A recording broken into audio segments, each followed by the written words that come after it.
Good morning, everybody. Thanks for coming. I hope you're enjoying your holiday season, and I wish everybody a safe and happy 2020 is on the horizon. But before we get there, we wanted to make an announcement that we just received news, some very positive news, and truly it cannot end 2019 on a more positive note than the news we just received. Every 4 years, healthcare organizations across Canada and the world participate in a formal accreditation process through Accreditation Canada. And it's a process that never stops between these actual 4-year surveys. It's a journey that an organization undertakes. For more than 55 years, Accreditation Canada has been performing these surveys. They use some 2,600 standards, 2,600 plus standards that forever evolve and in effect test an organization on how an organization is doing as against these standards. And it's a great opportunity for an organization to judge how changes they have made match up to where they should be as an organization and to test itself on a regular basis. And clearly the focus is on patient safety, patient quality, as well as a team's dedication to that focus. So this process through Accreditation Canada involves a very extensive process that starts well in advance of the actual accreditors coming on site, where you share a considerable amount of material with the accreditation surveyors before the accreditation that they have, so when they show up, they have all those materials in advance and have already started reviewing them. So Accreditation Canada attended both of our campuses during the week of November 26th of this year. A team of 4 accreditors met with thousands of staff, patients, and community members face to face. They evaluated us against these 2,600 plus standards. And as I stated, the results just came in. So there's 4 levels of accreditation one can achieve. You don't get accredited. You want to avoid that one. You get accredited. You get accredited with commendation, or you get accredited with exemplary status. I'm proud to announce that Windsor Regional Hospital hit a staggering 99.8% of the 2,600 plus standards and was awarded accreditation with exemplary status for the period of 2019 to 2023. So congratulations to Windsor Regional Hospital.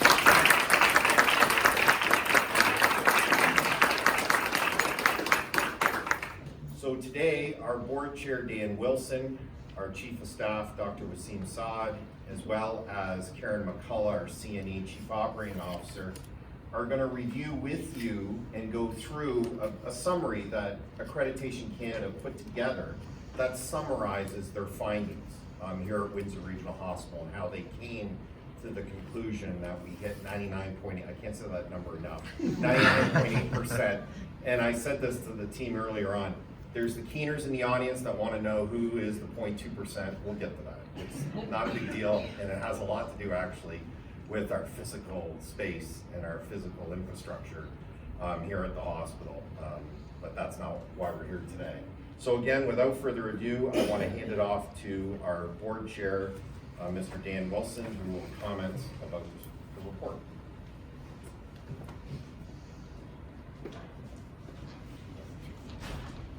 Thank you, David.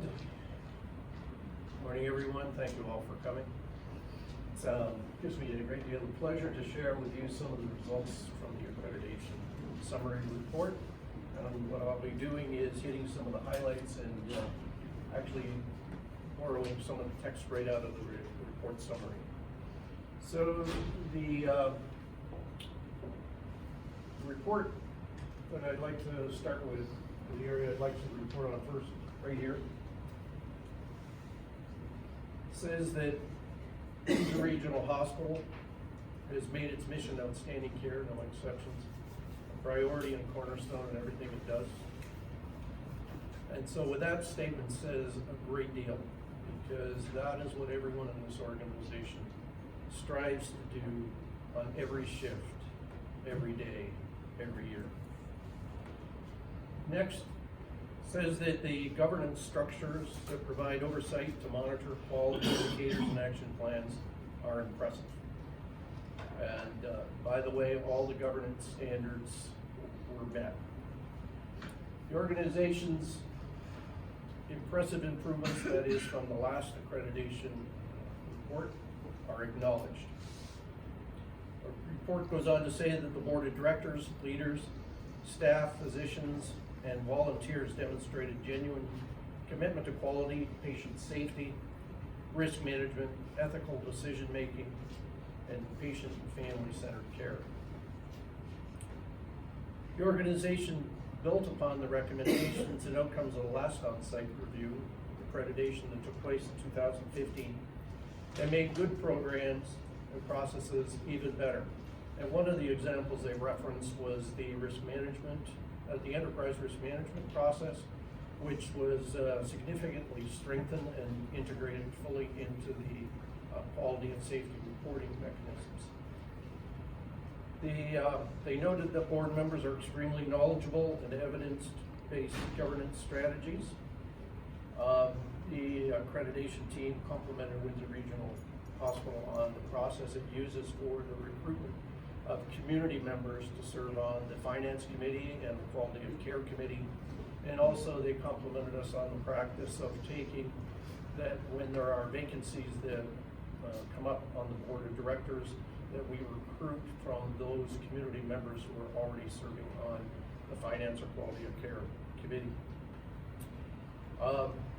The 2016 to 2020 strategic plan was developed with guidance from the board, and it will be refreshed in 2020. And although our strategic planning process will again be very comprehensive, it's likely that it will be more of a refresh, because when you evaluate the strategic priorities and strategic directions that we currently have, they're every bit as relevant and meaningful as they were 4 or 5 years ago when we first developed them, despite the changes in today's environment.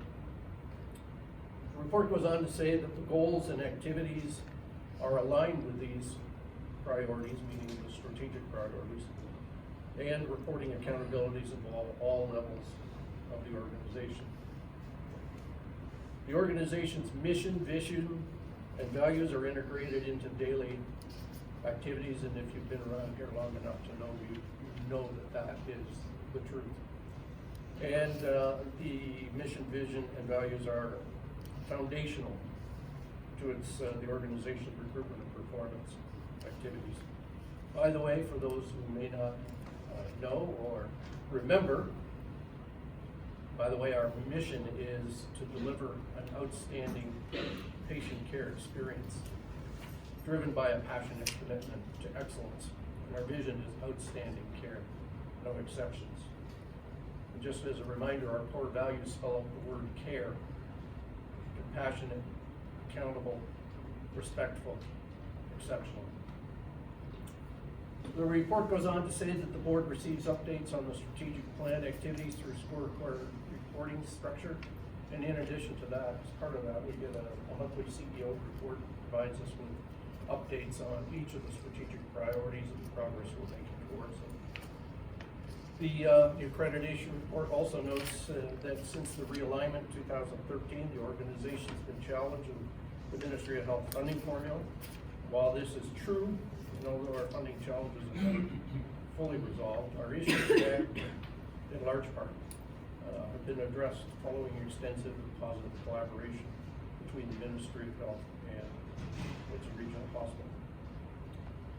Benchmarking activities and lean quality improvements have been implemented to ensure patient care services are optimized and efficient.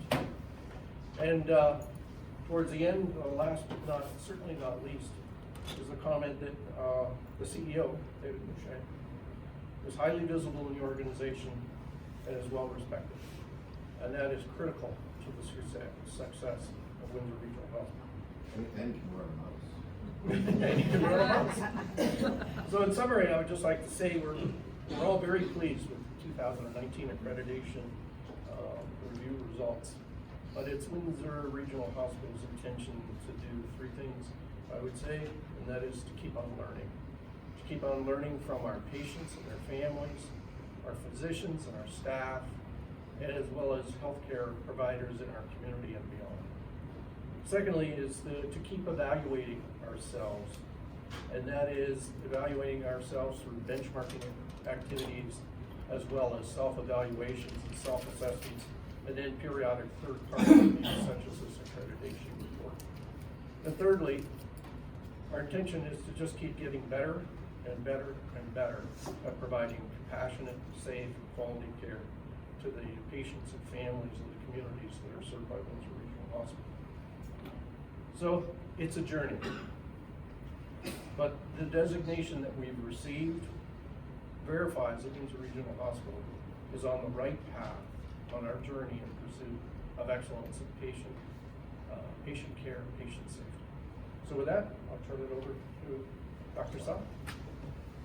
Thank you.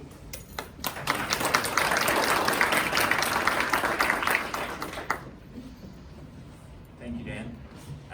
I don't have any prepared statements, so I'm going to keep my comments very brief. Obviously, this is a result that we should all be very proud of. This is not something that obviously happens with one department, it happens across the entire organization. And not that it's a competition, but I can tell you that none of the unmet standards related to the professional staff. Obviously the professional staff with the physicians, the midwives, the dentists, and everyone that we have working for us and with us all have one aligned goal, and that is to provide outstanding care with no exceptions. We do know that the surveyors looked at our recruitment strategies, our academic and research committees. They looked at the quality framework that we have, and everything that's been in place right now obviously is very good and outstanding. But as Dan said, this is a journey. We should never just say, okay, great, 99.8 is wonderful. We can be better. Some of these unmet standards we have no control over. But of course, the journey is to continue to improve in terms of quality. We have a framework that's built in to try to improve academic research, recruitment and retention, and I've been speaking about this in terms of our professional staff and building a redundancy in the system so that we can survive physicians who are sick, are ill, retire, and I think that's the goal moving forward. But overall, obviously I'm very pleased. I think we should all be very proud of this, and with that I'll turn it over to Karen to talk about some of the thank you.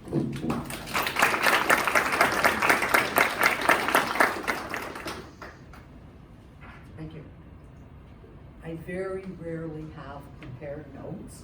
I prepared some so I would not stand here all day and talk about. Sorry? Yeah, where the microphones are possible. Am I good now? Yeah, okay, just so that I'm sorry.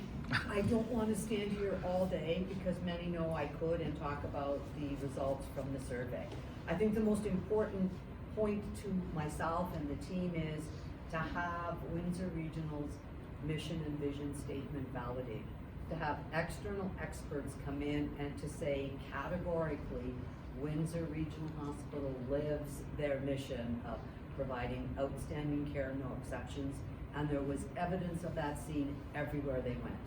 That's truly important. It's important to the community, and it's important to the staff to have that recognized. There were many examples of the prevention of patient harm and keeping our patients safe that were highlighted throughout the report. One of them was our standard care bundles. We worked a long time on implementing them based upon best practices. Every inpatient unit, every clinical area does specific procedures in a very specific way. Everyone does it the same way. And the surveyors were amazed when they went to the unit and actually saw that happening. They could not believe that nurses in our hospital did the same procedure the same way every unit that they went to. But that's one of the things that we do to keep our patients safe, and they were absolutely amazed that that would actually occur in a healthcare organization. One of the other highlights that the surveyors pointed out to us, we take it for granted, but they thought it was really special and really important, is how we report our quality care, how we report our results. They talked about the signs that they see in the hallway, where we have our patient harm index, which identifies for the public, for everyone to see how many patients fell and got injured, how many hospital-acquired infections did we have, how many lab specimen errors did we make. We update that monthly, which demonstrates to everyone how we're doing, creating a culture of safety. They were absolutely drawn to that as a concept, and one of them said, if you don't mind, I might take that with me, because it's a very unique way of sharing information. They were also so impressed with what they saw on our units, particularly impressed with how our leaders on the units work directly with their staff. They loved the safety huddles that they saw. They loved the performance boards that they saw the staff engaging in. They were so impressed with the fact that we talk clearly and openly about risk issues. We talk about things that didn't go well. We talk about how well a particular staff member or a team did, and always willing to recognize and acknowledge not the best results, but conversely, the best results for teams as well. There really was great support for the leadership team of the organization, and there was great support for the staff and their ability to provide patient care the way all of us would like to have it provided to them. I think overall, what the survey did for the organization was it validated the work that's been done. This organization and its leadership team and its staff have worked tirelessly to get the results that it's achieved. As Dr. Saad said, it's a journey. We are not perfect yet, getting closer. Not perfect yet, but it validated for everyone in this organization that what we're doing is absolutely, truly outstanding. We're just going to continue to press ahead, take our compliments because we need to celebrate those, but then we got to take a look at our next steps.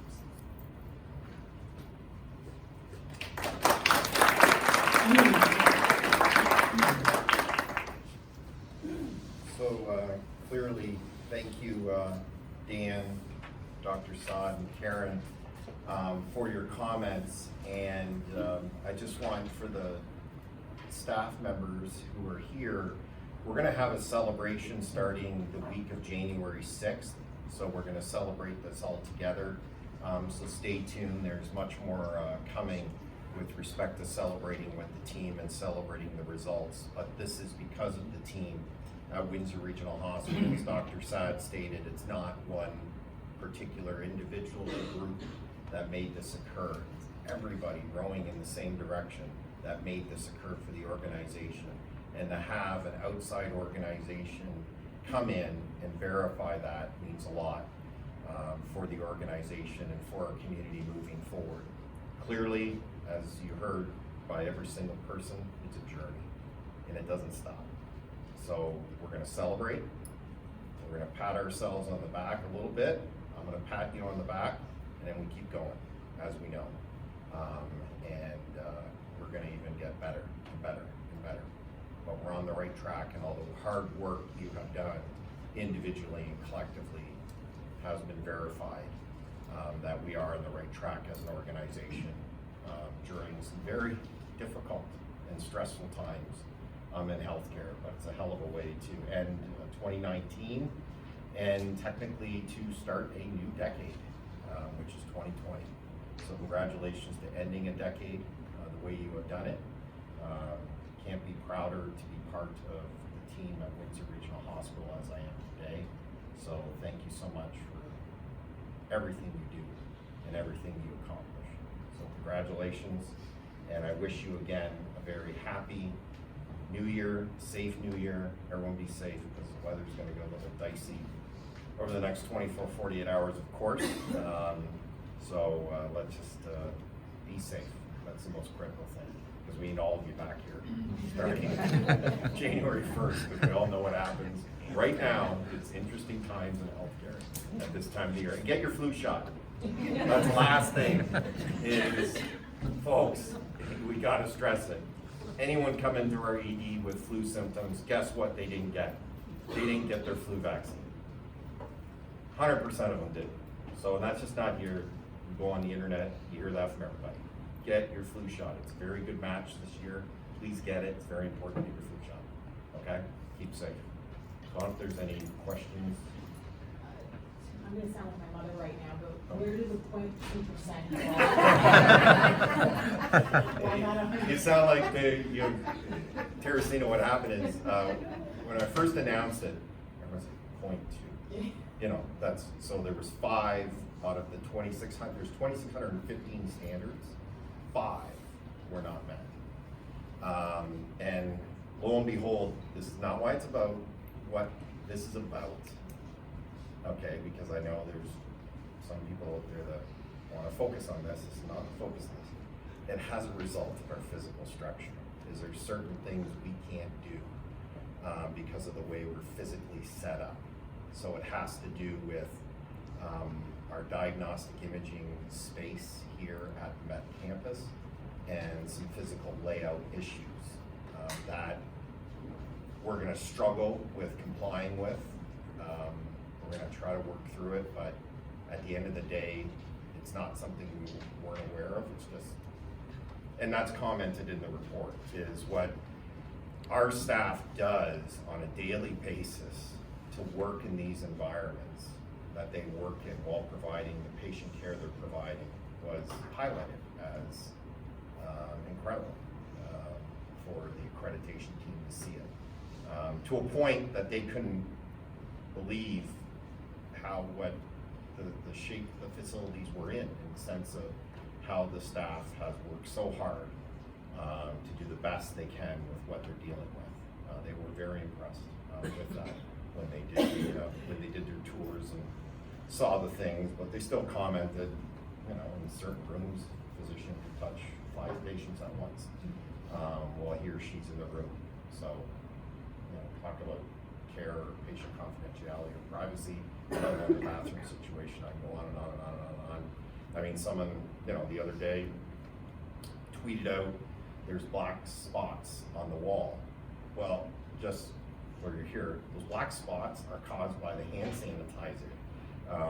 And when we get some new flooring, we continually test out flooring, but it creates actually divots in the flooring. The alcohol from the hand sanitizer eats away and it creates this black space. So if you see these black specks on the wall, it's caused by hand sanitizer. It's not caused by the staff not cleaning. So those are things we have to deal with in the environment, but we'll take it because hand sanitizer is so important. And people say, well, put those little devices underneath to capture it. Actually, those are a nice spot for collecting bacteria, so you try to avoid having those as best you can, so you live with the black spots. But our team does an amazing job keeping the place safe for patient safety and patient involvement. Can you describe what is an accreditation and a high accreditation mean in terms of certification? Well, the whole concept is to, from a patient's perspective, community perspective, is to ensure that an organization is being held to a higher standard, is being held to, in effect, a test to see that they are performing operationally, clinically, non-clinically, in a safe manner for the patient, and that the patient is the focus of everything an organization does. And that's what the accreditation does, to the point of not only verifying that, so we can tell them everything we do, but they verify. They go talk to the frontline staff, they talk to the patients, they talk to individuals in the community. That's where I said when they do their tours, they talk to hundreds, thousands of people through the organization, and they stop. I don't go on one of their tours. They are let loose in this organization, and they go through both campuses and talk to everybody and stop people cold. So by being verified, and certain times you don't meet all the standards and you don't do well, but it gives you a path and hopefully confidence to patients and families and community that you're on the right path, you're doing the right things, you're implementing best practices, leading practices, and you're listening to the community. That's what's critical. So it's a verification process that is needed across organizations, and then also for us internally now to know, okay, this is great again, but we're just not going to stop. We're going to keep getting better and better and better for our patients and our community. How can we continue to improve? And these standards will evolve over the next 4 years. By the time we get back to the next accreditation, there'll be 2,600 plus standards. They'll change because healthcare is not stagnant. Healthcare is about change, and change for the better.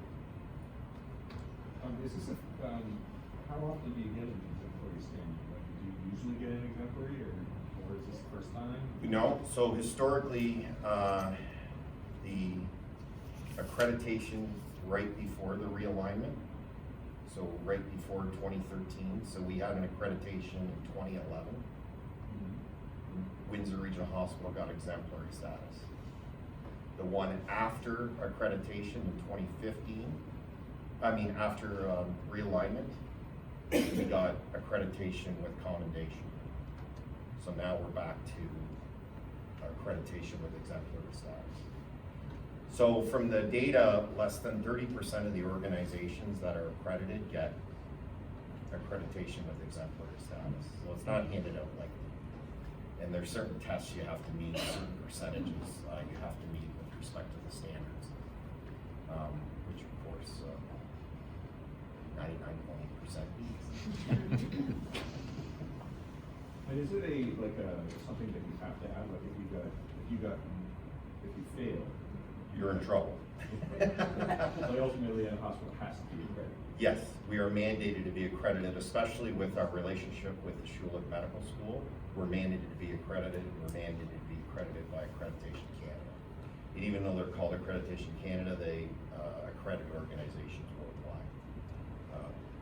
So it's quite an esteemed organization, well regarded, and itself is subject to accreditation as one of the accrediting bodies. But we are mandated to have this done.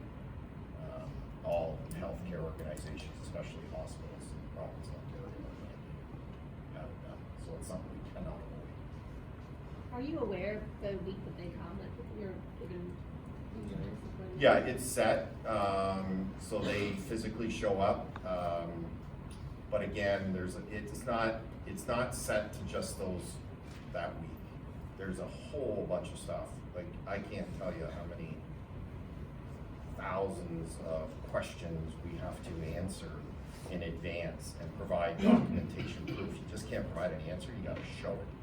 So they have all that, and basically what they're here for, so they've done all their homework in advance, they're here to verify everything we said. So how we answered those questions, they're out verifying it. They go out, so they don't wanna hear it again, they wanna go out and they're gonna verify it. They're gonna find out, okay, if you say you're living your vision of outstanding care, no exceptions, we're gonna start asking people, what's the hospital's vision? We're gonna start asking patients, we're gonna ask frontline staff, they go out and verify all this information, we're gonna see it in practice. They're gonna attend, this time they attended our quality of care committee of the board, and they sit there and listen and hear things, and there's patients that attend there, and they're gonna listen to the patients. So again, it's in effect an auditing process. They're gonna audit and hold you to recognize standards that other organizations, healthcare organizations need to achieve. They hold you to those standards as an organization.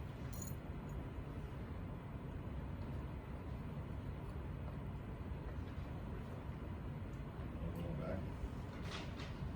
Oh, you need, oh, sorry, yeah. Does it judge sort of wait times and things like that, like getting to see a doctor? No, it doesn't get into that, but they go to the emergency department and they see how things are operating in the emergency department. They go to every single program and see how things operate. They don't do that, compare our wait times to another hospital's wait times, but they'll find if there's an issue in a particular area that is problematic, they will identify that these are areas that need to improve. So, they don't statistically go in and, okay, you're here. They're gonna look at the broader picture and say, okay, you gotta improve in this area. Here's your problems. So they're gonna look at that. So was there anything besides the physical thing and diagnostic imaging? Was there anything that they said you need to? And I don't mean to say this lightly, no. But again, they don't expect you to just stop here and go, okay, we're fine, we'll see you in 4 years. You're gonna continue, that's how they based it upon where we're at now, is they look back at the previous results and the previous reports, and they identify, okay, these are the things that were identified. have you really looked at them? Have you improved on them? Even the stuff we said you needed to do. Like in this report, it says, hey, you're looking at physician recruitment and bringing that. We know it's a difficult issue in certain areas. The next set, that's just one example, they're gonna wanna know, okay, what did you actually do? Did you just look at, go, oh, we got a problem? No, they wanna make sure, okay, what have you done with respect to that? So it's not a situation where they're just gonna take, well, you're fine, that's what you were doing 4 years ago, so that's great, you're just continuing it. No, they're gonna wanna know, okay, how have you improved it? What have you done since then? So we, again, can't rest on our laurels and sort of sit back and say, oh, we're fine, we got nothing to worry about, see you in 4 years. We got a lot of work to do. Just don't, staff's here. We gotta celebrate. Take some time, we gotta celebrate. So, and the other thing they identified in the report, there's in the summary, that talks about it, I'll just go through it real quick.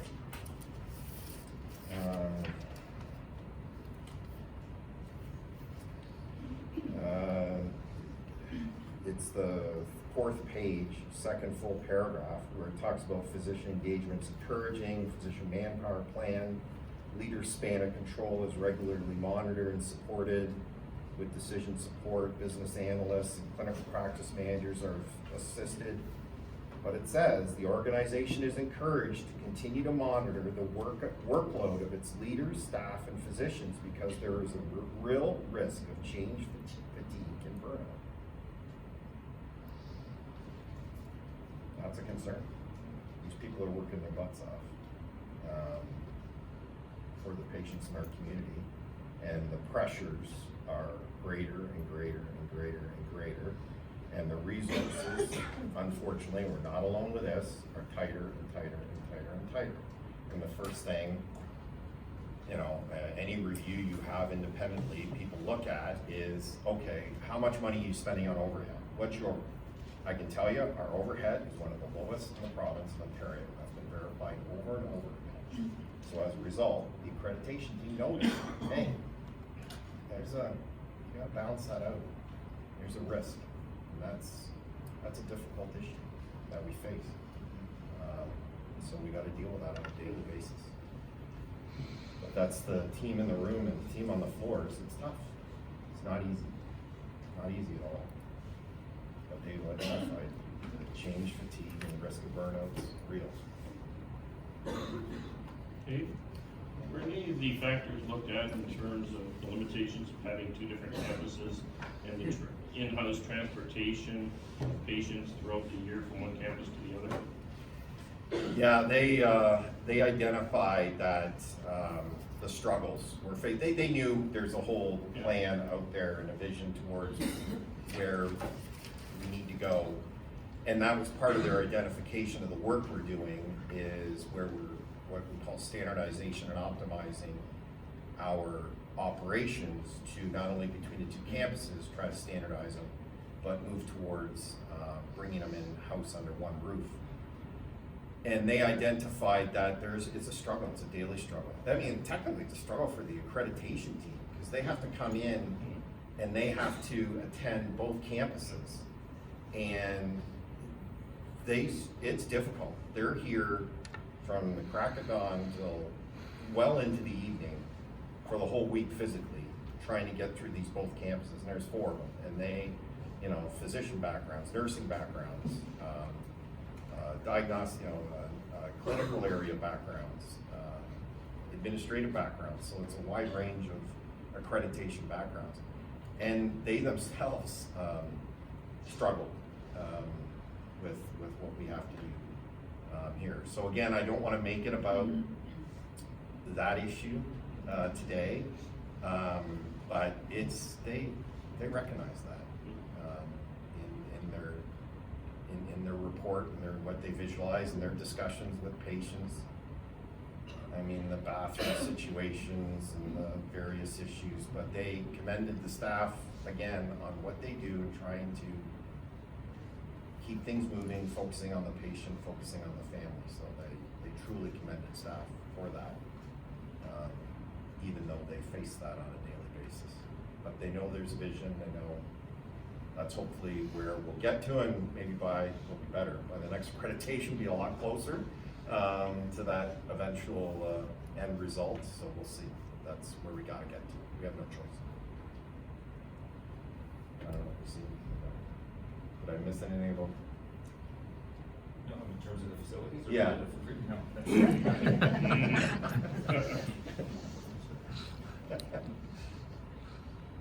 Anything else? All good? So again, thank you everybody, and January 6th, the week of, stay tuned. There's more coming, some celebration with the staff so you can get through the holiday season. And again, I want to thank everybody and have a great 2020, and this is an amazing one to end the decade. So thank you, congrats.